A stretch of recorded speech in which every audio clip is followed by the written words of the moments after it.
난방비를 전혀 내지 않는 집이 있습니다. 겨울에는 보일러가 가동되지 않고 여름에는 에어컨이 윙윙거리지 않으며 가스관도 연결되어 있지 않고 우편함에는 전기 요금 청구서가 날아오지 않습니다. 그럼에도 불구하고 실내 온도는 항상 일정하게 유지됩니다. 눈이 세상을 덮을 때는 따뜻하고 사막의 태양이 지평선을 태울 때는 시원합니다. 이 집은 디자인 설계를 기반으로 기능합니다. 두껍고 무거운 벽은 낮 동안 열을 흡수했다가 밤에 천천히 방출하는 흙과 재활용 자재로 지어졌습니다. 창문은 남쪽을 향하고 있어 겨울의 낮은 햇빛을 생활 공간 깊숙이 받아들입니다.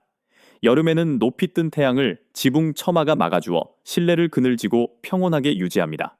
흙 자체가 구조물의 일부를 덮어 천연 단열재 역할을 합니다. 전기는 지붕의 태양광 패널에서 생산됩니다. 비와 눈에서 물을 모아 저장하고 여과하여 재사용합니다. 식량은 전면의 온실에서 자라며 이 온실은 열 완충 장치 역할도 합니다. 이러한 집들은 뉴멕시코의 고지대 사막에서 건축가 마이클 레이놀즈에 의해 시작되었습니다. 50년이 넘는 세월 동안 그의 얼스쉽은 기존의 냉난방 시스템이나 보일러, 에어컨 압축기, 매월 청구되는 난방비 없이도 실내 온도를 섭씨 18도에서 24도로 유지해 왔습니다. 전력망이 끊겨도 이 집들은 어둠 속에 남겨지지 않습니다. 연료 가격이 상승해도 이 집의 벽 안에서는 아무것도 변하지 않습니다. 기하학인가? 기계인가? 근본적으로 이러한 기술이 존재하고 수십 년 전부터 있어 왔다면 왜 대부분의 집들은 여전히 끊임없는 에너지 공급에 의존하도록 설계될까요? 왜 동네들은 하늘을 지나는 태양의 궤적을 고려하지 않고 계획될까요?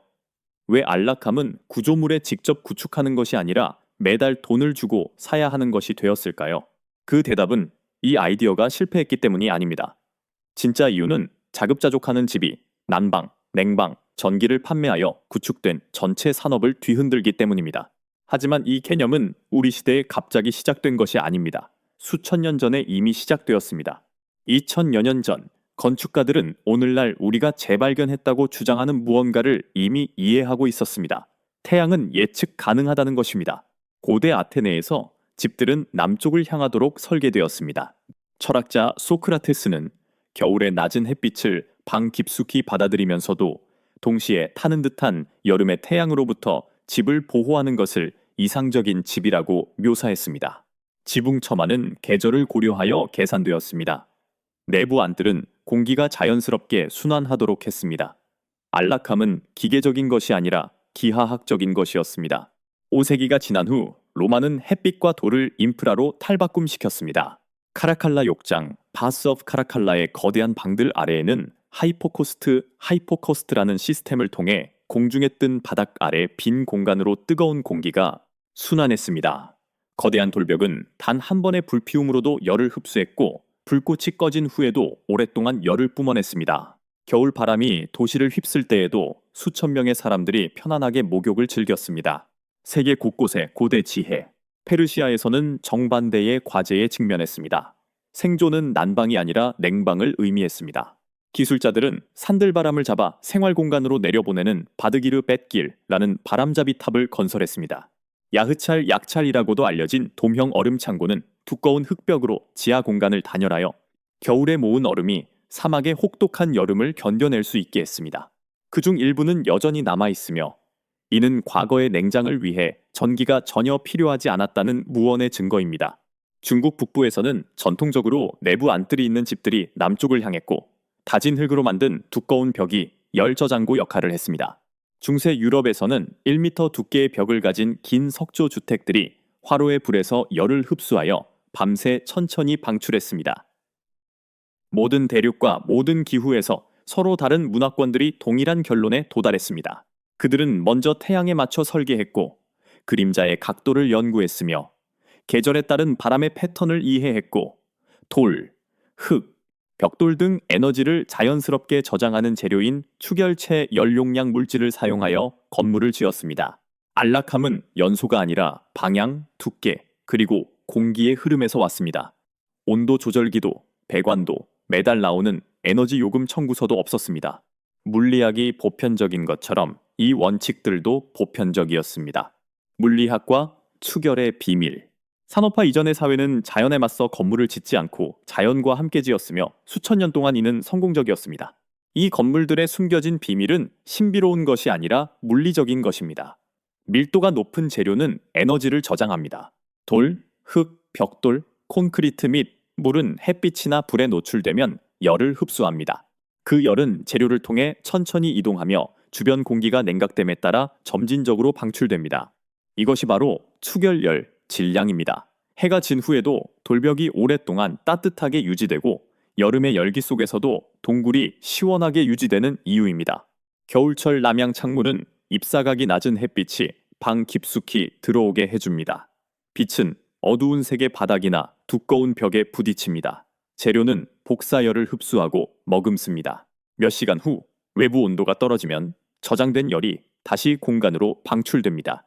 스위치를 누르지도 않고 모터가 작동하지도 않으며 연료를 태우지도 않습니다. 여름에는 시스템이 반대로 작동합니다. 지붕 처마가 ip사각이 높은 햇빛을 차단합니다. 마통풍 구조는 뜨거운 공기가 빠져나가도록 합니다. 뜨거운 공기가 자연스럽게 위로 상승하는 굴뚝 효과, 스택 이펙트는 그늘진 곳에서 더 시원한 공기를 실내로 끌어들입니다. 흙으로 보호되는 벽은 안정적인 지면 온도를 단열재로 사용합니다. 지표면에서 몇 미터만 내려가도 토양의 온도는 1년 내내 거의 변하지 않습니다.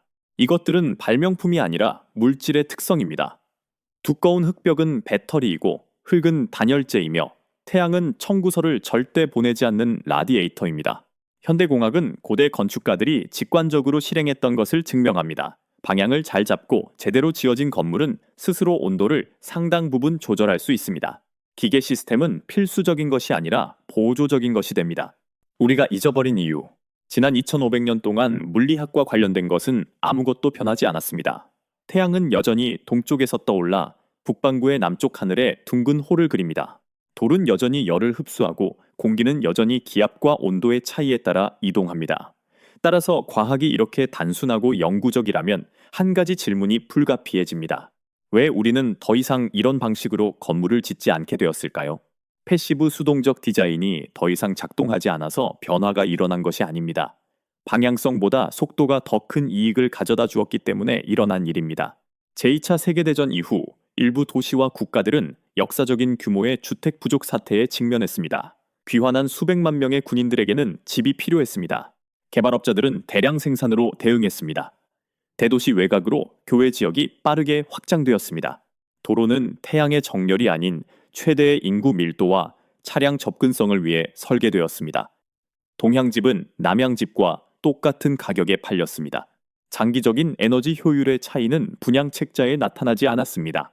동시에 화석 연료는 저렴했습니다. 천연가스 인프라가 빠르게 확장되었습니다. 중앙 난방 시스템이 표준화되었습니다. 강제 송풍식 난방기는 결함이 있는 디자인을 보완할 수 있었습니다.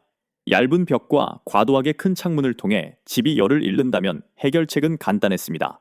연료를 더 태우면 되었습니다. 기계 시스템이 기하학을 대체했습니다. 에어컨도 같은 패턴을 따랐습니다. 건축업자들은 마통풍과 그늘을 설계하는 대신 압축기를 설치했습니다. 두꺼운 조적벽 대신 가벼운 골조와 단열재를 사용했습니다. 안락함은 더 이상 구조물에 내장된 것이 아니라 장비를 통해 제공되는 것이 되었습니다. 금전적인 인센티브가 이와 완벽하게 일치했습니다. 전력 및 가스 회사들은 매월 소비되는 에너지를 통해 수익을 얻었습니다. 제조업체들은 용광로, 보일러, 배관 시스템 및 에어컨을 판매하여 이익을 챙겼습니다. 유지보수 계약은 지속적인 수익을 보장했습니다. 에너지 의존성을 중심으로 전체 생태계가 형성되었고 1960년대에 이르러 교외의 확장과 기계 시스템은 뗄 수 없는 관계가 되었습니다. 집들은 기후에 대한 스마트함이 아니라 안락함과 건축 속도를 내세워 마케팅되었습니다. 1970년대 석유 파동으로 연료 가격이 일시적으로 급등했을 때 태양광 주택에 대한 관심이 사실상 폭발적으로 증가했습니다. 건축가들은 패시브 디자인을 실험했습니다. 연구자들은 축열을 다시 연구하기 시작했습니다. 하지만 1980년대에 유가가 하락하자 이러한 긴급함은 사라졌습니다. 값싼 에너지는 비효율성을 감당할 수 있는 수준으로 만들었습니다. 그 사이 건축 법규는 기계 시스템을 중심으로 진화했습니다. 규정들은 최소한의 난방 용량과 환기 장비를 명시했습니다. 기계 장비가 덜 필요한 패시브 주택은 종종 이러한 표준 규범에 부합하지 않았습니다. 금융기관들은 장기적인 에너지 효율성보다 면적과 인테리어 마감을 더 가치 있게 평가했습니다. 시스템은 소비에 보상했습니다. 의존성은 정규화된 인프라가 되었습니다. 단 한 세대 만에 대부분의 주택 소유자들은 건물이 스스로 온도를 조절할 수 있다는 사실을 잊어버렸습니다. 안락함은 영구적으로 설계하는 것이 아니라 매월 돈을 지불하고 사는 것이 되었습니다. 대안적 미래, 패시브 하우스와 경제성. 고대의 지식이 틀린 것으로 입증된 것은 아닙니다. 그저 풍요와 속도, 그리고 온도 자체를 수익화하기 위해 만들어진 산업에 의해 가려졌을 뿐입니다. 모든 사람이 새로운 모델을 받아들인 것은 아닙니다. 뉴멕시코 타우스 인근의 고지대 사막에서 건축가 마이클 레이놀즈는 흙을 꽉 채운 폐타이어로 집을 짓기 시작했습니다. 벽은 두께가 1m에 달했고 무거우며 움직이지 않는 순수한 추결체 그 자체였습니다. 각 집은 남쪽을 향했으며 전면은 겨울의 태양열을 포집하기 위해 온실 유리로 덮여 있었습니다. 북쪽과 서쪽 벽은 단열을 위해 땅속에 파묻혔습니다. 그는 이것들을 Earthships 이라고 불렀습니다. 영하에서 섭씨 38도 이상을 오르내리는 사막의 극심한 온도 변화에도 불구하고 실내 온도는 섭씨 18도에서 24도 사이로 안정적으로 유지되었습니다. 보일러나 중앙 집중식 에어컨도 없이 말입니다. 태양광 패널이 전기를 공급했습니다.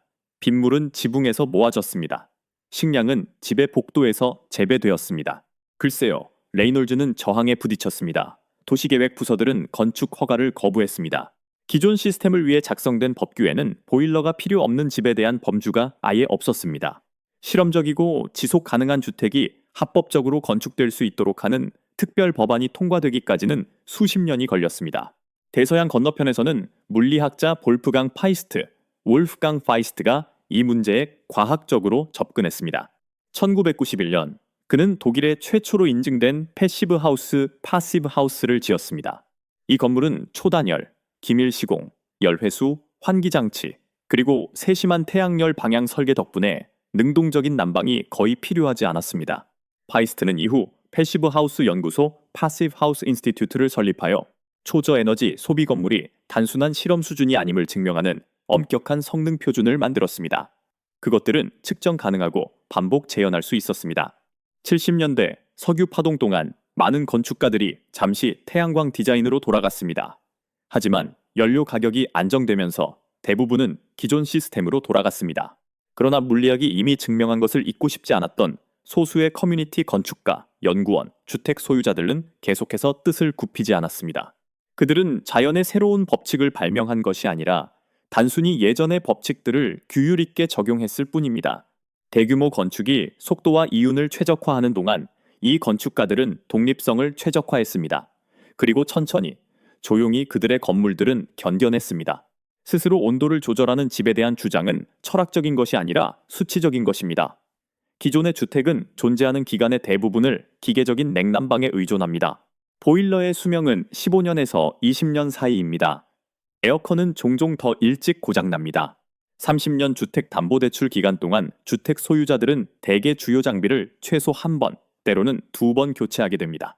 매달 나오는 에너지 청구서, 유지보수 계약 및 수리비까지 더하면 온도 조절에 드는 총 비용은 수천만 원 대한민국원 KRW에 달하게 됩니다. 대부분의 가정은 이를 당연한 것으로 받아들입니다. 패시브 건물은 이 방정식을 다시 씁니다.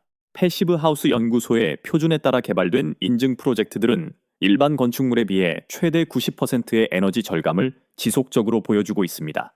난방 수요가 극적으로 감소하기 때문에 작은 예비 시스템이 대형 보일러를 대체합니다.